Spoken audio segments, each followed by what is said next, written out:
Ganga river system in India. Okay, so ఇది Himalayan రివరా, peninsular రివరా? ఓకే, హిమాలయన్ నదా, ద్వీపకల్ప నదా? ఒకసారి కామెంట్ చేయి. ఆల్రెడీ ప్రీవియస్ క్లాస్లో మాట్లాడాం ఈ రెండింటికి డిఫరెంట్ ఉందో. ఓకే రైట్, ఇది ఒక దీన్ని ఏమని పిలుస్తామంటే జాహ్నవి అంటాం దీన్ని. గంగా నదికి ఇంకొక పేరు ఏంటంటే జాహ్నవి అంటాం. ఓకే, లేదా నాకు పేరు నచ్చలేదు నేను ఇంకొక పేరుతో పిలుస్తానన్నా అనుకో, అది కూడా ఉంది. ఇంకొకటి ఏంటంటే ఇక్కడ పద్మా రివర్ అంటారు దీన్ని, లేకపోతే జాహ్నవి అంటాం దీన్ని. ఓకే, ఇక్కడ క్వశ్చన్ ఏంటంటే మీకు ఇక్కడ గంగా నదిని నేషనల్ రివర్, ఇండియాకి నేషనల్ రివర్ కింద అనౌన్స్ చేశారు. ఇది అందరికీ తెలిసిన విషయమే. సో ఎప్పుడే అనౌన్స్ చేశారు? కామెంట్ కొట్టు ఒకటి. ఓకే, గంగా నదిని నేషనల్ రివర్ కింద ఎప్పుడు అనౌన్స్ చేశారు?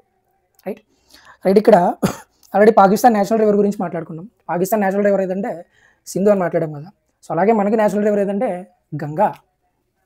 సో దీన్ని 2008 సంవత్సరంలో నేషనల్ రివర్ కింద అనౌన్స్ చేశారనమాట. రైట్, ఇంకా WWF, okay, world wild life fund అంటాం దీన్ని. World wild life fund. So ఇది ఇచ్చిన రిపోర్ట్ ప్రకారము, according to this report, WWF report, Ganga river is the 7th polluted river in the world.